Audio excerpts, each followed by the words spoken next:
Hi and welcome to session 4 of the goal setting module. Here we are looking at developing goal setting systems for teams and individuals. In this session, we will be looking at designing goals for teams. What are the phases that are required to be followed for setting the goals, principles for effective goal systems, designing individual goal setting. We have an exercise and we also have some charts and forms which will help coaches as well as trainers to do their goal setting programs, and then we also have a recap session. Sports teams and goal setting. So, the coach is a very important member of the team. Everything rests on him or her, and setting the right kind of goals are very important in order to see success and also improved performance for the team. So, you can be a coach for any sport, be it basketball, be it volleyball, be it cricket, swimming, it could be even handball or any sport, and goal setting becomes a very important and a prime issue for a coach. As a coach, you could be deployed or you could be employed or you could even be positioned as a coach in a school, you could be a coach in a college team, you could be a coach of a university team, you could be coach of a club, you could become a coach of a state team or even become a coach of the Indian or the national team. Whatever the circumstances, the most important thing as a coach is to set goals or is to work together as a team in order to get improved performance, in order to see success, in order to also see that the coach works in unity as a team for the team, and also to get the best out of the players. As a coach of any of these situations where I just mentioned, you could have different scenarios. You could have team members whom you already know. You could have a mix of players who are you already know or players who are already been a part of the team, or you could also have new players coming in. Typically, like if you are a coach for a college team, after 3 or 4 years of the college, you will have one batch of players move out, and then you will also get a new batch of players that come in. Or you could have to work with a completely bunch of new players. This can happen in age group tournaments, especially in the under 13, under 14, under 16, and even these are the age groups where you have probably even new players who will be coming in. So, whatever your objective, right, the objective could be to win, because every coach wants to win, no coach wants to lose. But in addition to the winning aspect, there are also other things that you could work as a coach, right.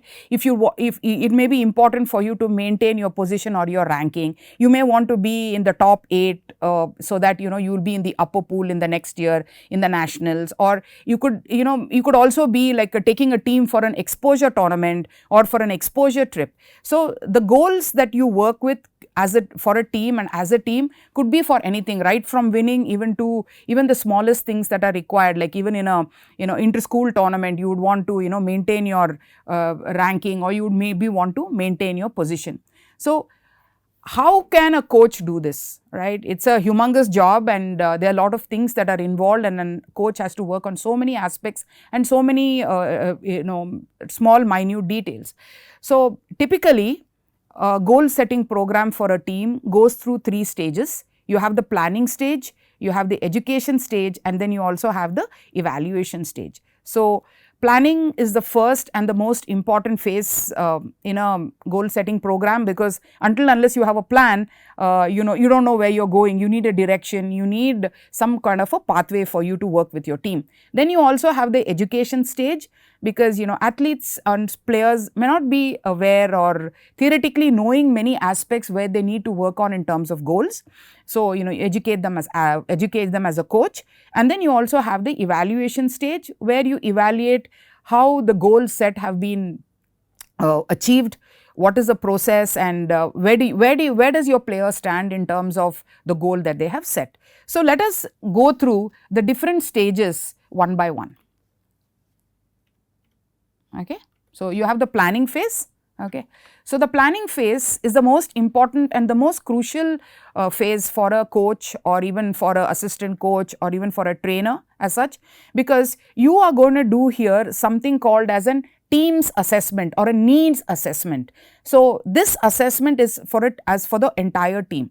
How did your team perform last year if you are working with the same bunch of players this year?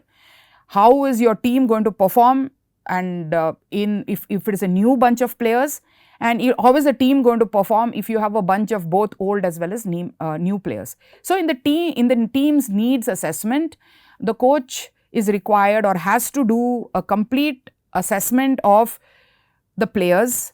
If you are already playing with a bunch of players whom you played last season, it could be like, what are the areas that you need to work on, right? What are the components, or what are the specific skills that the team needs to work on? So, if you felt that the last year, in the last season, or before the college closed, or before the season ended, if your team was not very good in terms of their endurance, they were getting very tired, so, and they were not able, that's the reason that they were like, either winning very matches in a close fashion, or they were losing matches, they were getting tired. So, your prime objective would be to work on the endurance when the season starts. Then it could be other things. Suppose you felt that on the defensive front the players were not up to the mark, then you need to develop on the defensive skills. If you felt on the offensive front, your players were not doing as much, they were not rotating enough, they were not planning, they were not their attempts were minimal, so you need to work on that. The shooting skills were less, you need to work on that. So, this is a team needs assessment that is being done. And here if you are working with a bunch of completely new players, then you could have practice sessions, or you could have practice matches where you would know or learn what is the skill level of the of each of the players. So, that will help you to do a team's assessment or a needs assessment, that is what is called. So, depending upon where you stand in terms of knowing your players, a team assessment has to be done, because without this assessment, you will not know what you need to work on as a team in the coming season, in the coming matches, and in the entire year that you will be working with the particular player. Once you have done the team's assessment, now it goes on to each of the members. So, each individual team member needs to be assessed. What if you are like working, if you are in a basketball team, or if you are looking at a hockey team or a football team, you would be looking at the offense, you would be looking at the defense, you will be looking at particular skill levels. What are the areas that each member or each player needs to improve? So, if you have felt, you will be having definitely statistics and some kind of details about the player if you are working with the same team from last season. So, you could use that as a benchmark to develop the assessment for the next season. So, team assessment is done first, then you do each member assessment. Unless you have this complete assessment, you will not know as a coach how to go forward. So, once you have done this assessment, very important that you as a coach jot down for the team what needs to be done, and for each individual player what they need to work on. I remember the days when we used to play, right? So, what happened is we never used to have the age group compartments. We never had under 13, under 16, or under 18, or under 19. It was just under 18. So, for the entire 6 or 7 years that we played, right from the age of 12 up to the age of 18, most of us were the same players who were there. So, the coach had an understanding of what X can do or Y can do or how they can improve. So, but unfortunately now because of the age group compartmentalization, you tend to have new players come in, old players moving out of their age group. So, all what you feel about each of the player that you have assessed needs to be neatly written down, so that you know what exactly you need to work on. Once you have written down all these goals for the team as well as each member, you have to work on how can these goals be achieved, because you may have a time frame, right?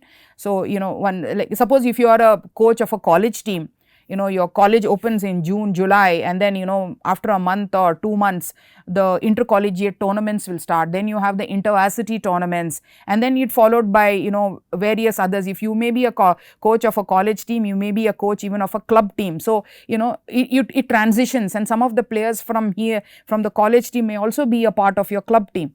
So how can these goals be achieved? Looking at the time frame, what are you going to work on? What is the most crucial area that you need to work on? So once you write down the goals, it's very easy for you to look at how can it be achieved. So because you can go into the training session and you can start implementing and start working on these areas that you feel that players need to work on.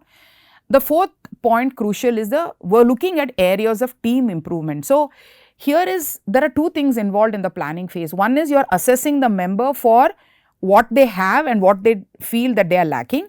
There is also an area where the team can improve, right? Scope for improvement, like if they could improve their defensive skills, they could improve their offensive skills, they could improve their shooting percentage to a larger extent as to what they were doing the previous year. So here it's important to keep individual differences in mind, because remember, when you are looking at a team game, you have players playing in different positions. So each of these positions have to be studied, each of these positions goals have to be set, how can you can achieve it, and also what are the key areas for improvement, because there's always scope for improvement. You can never say that this team is the best, right? Because the way you play depends on every match situation. Because remember, we learnt in the beginning of the first session that it's not about the outcome, right? It's not about the end result, it's about the process. So here in the planning phase, we are looking basically at the process. We're looking at what it takes in order to develop all the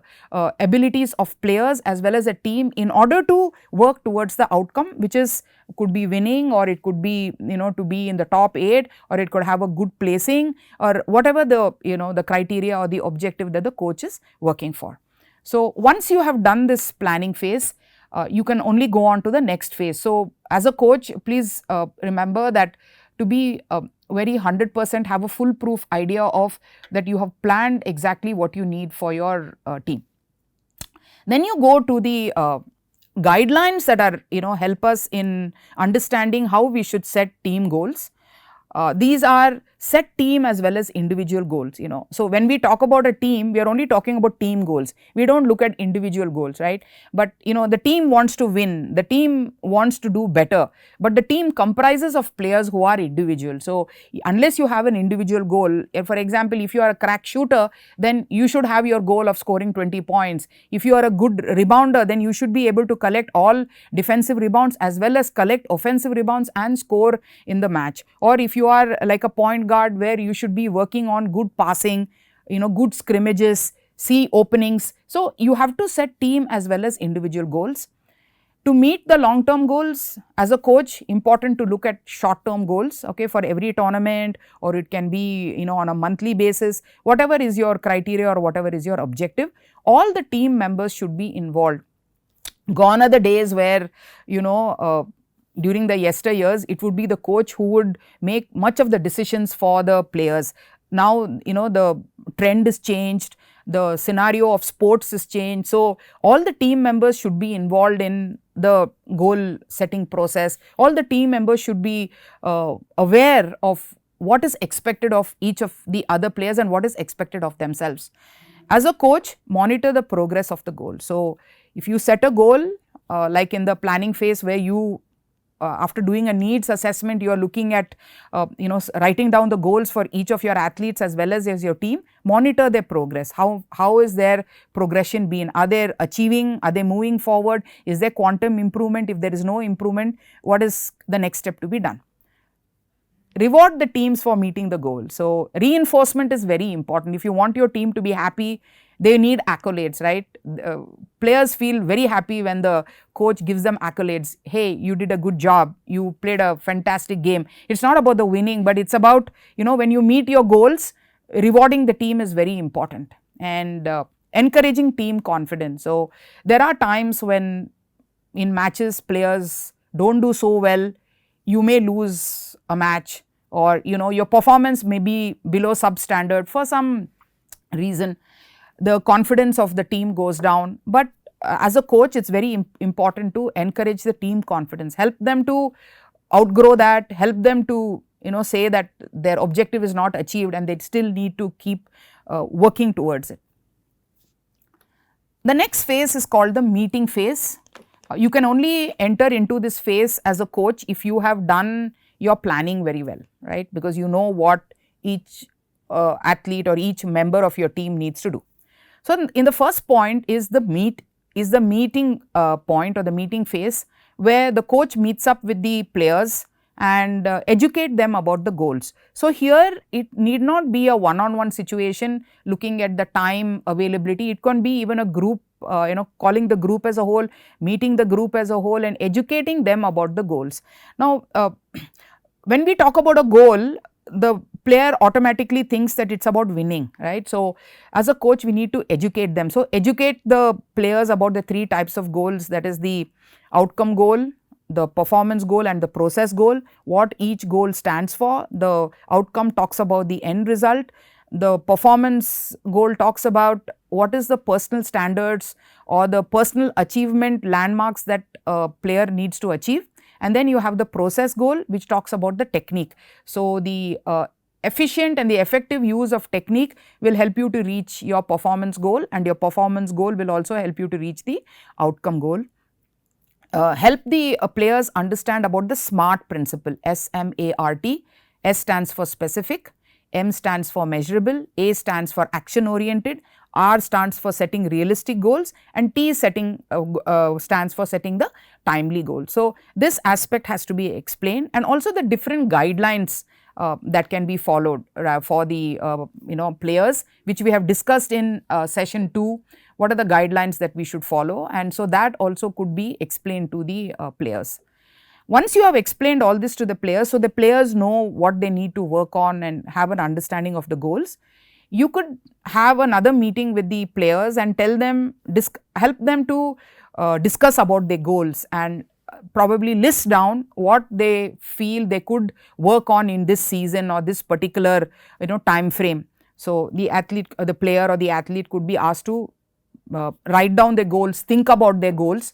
So, when you meet them next, they will have a ready list of the goals that they want to work on, and they would probably say, coach, I would like to work on in basketball, I would like to work on my free throws, I would like to increase their accuracy. Coach, I would like to work on my dribbling skills, I would like to work on my underarm shot. So, various parameters whichever they need to work on could be listed down, and another meeting could happen where the player and the coach meet on a one-on-one, and what the coach has written and what the player or the athlete has written will be compared. So, we will have a real scenario about what the coach feels that you need to improve and what the player feels that they need to improve. So, you can do a comparison, and if the goals need to be changed, if certain areas need to be incorporated, that could be reworked. So, the coach as well as the player on the same sync, they both know what they need to work on. Finally, in the last phase is you have to develop a plan to accomplish.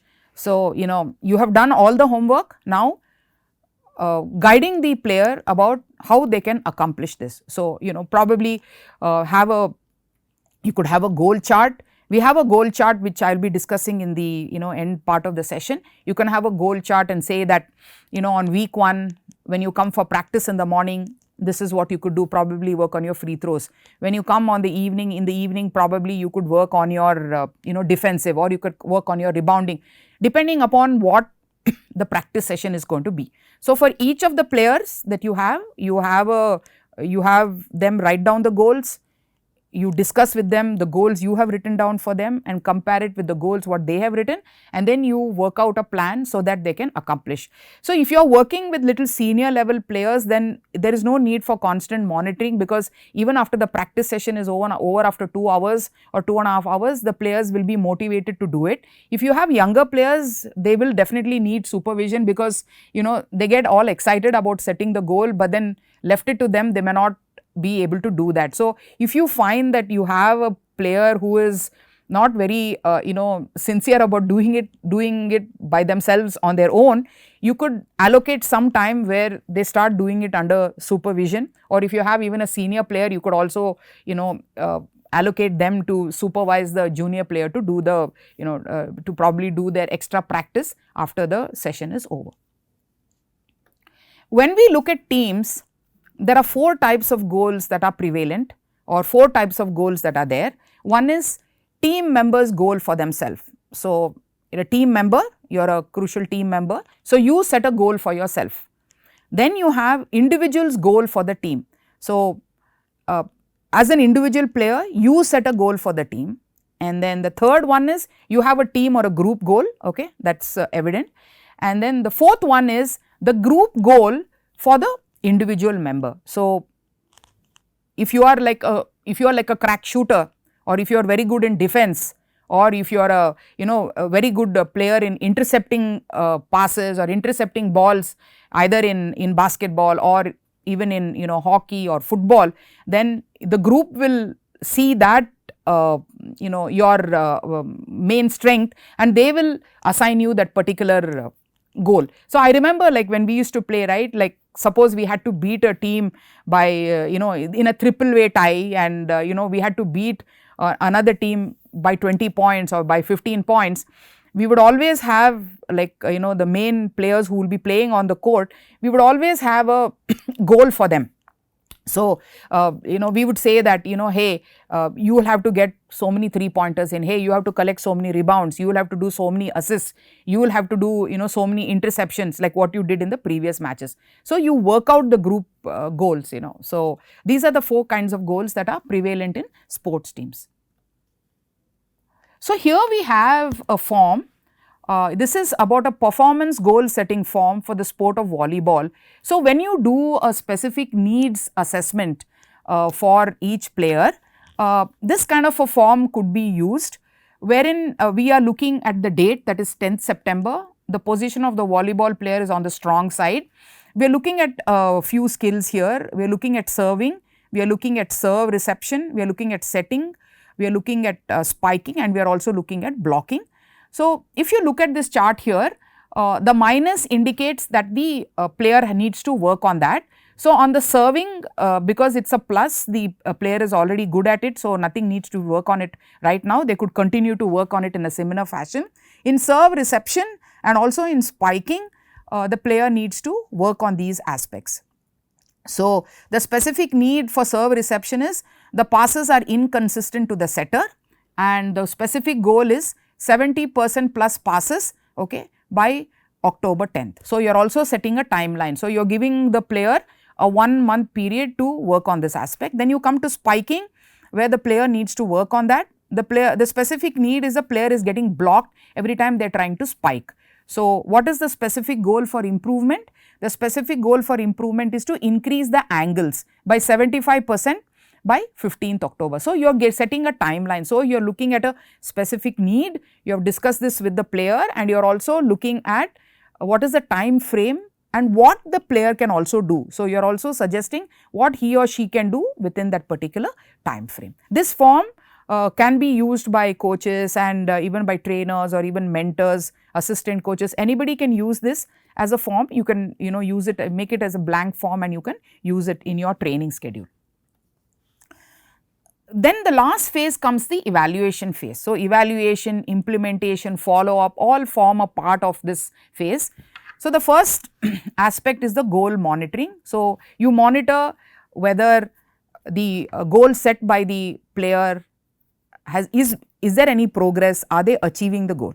So, what is the status, and you can also have individual and team statistics that could be used as a way of goal monitoring. Today the sports has become so dynamic and so modern and so professional that even at lower levels, like even whether be it a college team or a school team, even club team, you have video analysts who come, and you have people take statistics for the players. So, the team statistics, the individual statistics will give a guideline to the coach as to where the player or the team stands in terms of their sports performance.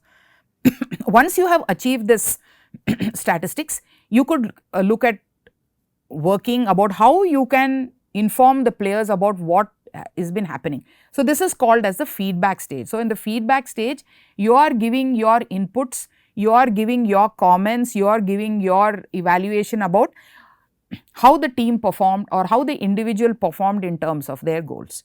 And there may be shortcomings, because just because you set a goal doesn't mean that you can achieve it in the time frame. There may be certain reasons for which you will not be able to work on it. You could probably have an injury, or you would have taken a time off, or so you could just rework the goals. So please remember, as a coach and even as a trainer, or whatever capacity you are working as a coach, reworking goals is also important. So not to be disappointed even as a coach that you did not achieve the goal set, or not to be disappointed for your player and also as a team that you did not achieve the goal, because the goals need to be reworked. Maybe the time frame was less, maybe you had played so many tournaments or so many matches that you could not focus on practice to work or meet that particular goal. So there's always a reason for a certain aspect, or why certain things or a goal could not be achieved. So please rework on the goals, talk to the players, rework on them, because rework is very important, because that will help you to put more effort in order to achieve the goal. So once you have finished the planning phase, you do the meeting phase, and then you also come to the evaluation phase is very important, because the evaluation can happen, it can happen from tournament to tournament, or it can happen every 6 months, or it can even happen maybe at the end of the season. So depending upon what is your requirement as a coach, you could work out on your evaluation phase. So we have a small exercise here. We have two questions with multiple choice options. So let us quickly look at this. It will also give you an understanding about what you have learned, and also help you to recall. So the first one, the three phases of goal setting for teams are planning, evaluation, meeting; B, meeting, planning, evaluation; C, planning, meeting and then evaluation; D, none of the above. So the correct answer will be C. Okay. You do the planning, then you do the meeting phase, and then you do the evaluation phase. Okay. Then the second point, key guidelines for team goal setting: A, have fun; B, extend cooperation; C, set team and individual goals; and D, encourage infighting. So of course the correct answer would be C, set team as well as individual goals. Now let us look at how we can do an individual goal setting program. If you are working in an individual sport, and how can you help your player develop a goal setting program? So here you could have a one-on-one meeting, coach and athlete, or you can also involve a psychologist. So as in the goal setting for the teams, we have the process, that is the education phase, where you educate the player about what are the different types of goals. Then you have the acquisition phase, where they write down their goals, they discuss their goals with the coach and then or the psychologist, and then you have the practice phase, where they start working on achieving the goal during the practice, and then slowly, once they are comfortable and know that they have achieved their goals in the practice. Example, if you have set your goal as a shooter that you need to score, you need to perfect your free throws and increase the shooting percentage to 80%. So you start implementing that in the practice. So every day, you start shooting 20 free throws or 30 free throws, depending upon the time that is available. And once you are able to achieve at least 50%, then 60%, then 70%, once you are able to achieve that, then you can look forward to achieving that in the competition. Because remember, we spoke that what you do in the practice is what we do in the competition. So if you are not able to get even 10 free throws in the practice phase, you will not be able to get even attempt or even get 10 in the competition phase. So, and in the last aspect, you also help the player understand or go through the guidelines of goal setting. There are about 9 guidelines. So you could educate them about that, and then also use a goal setting chart, which is discussed later. When you are working as an individual to set your own goal, there are certain criteria which you need to keep in mind. Firstly, you need to be aware of the goal, or goal awareness. What do you want to work on? What do you want to do? What do you want to improve on? What do you want to get better at? and what's your goal, right? Where do you want to see yourself? That goal awareness is very important. It's not that, the coach tells you that you have to be a better player, or you have to work on your defense, you have to work on your offense, because nowadays, you have videos that are available to you. You can see yourself, it can get recorded. You have to know what you want to work on. So goal awareness is the first point. Second point is having a goal bank. So have a goal bank of many areas that you need to improve and need to work on. Once you have a goal bank, you can pick up from that. So goal selection happens from the goal bank. You can pick up what exactly is important, what needs immediate attention in terms of the tournament that you are playing or the matches that you are going for. So you can work on that. Then you can write down your goals, as usual, has to be documented, cannot stay in the memory.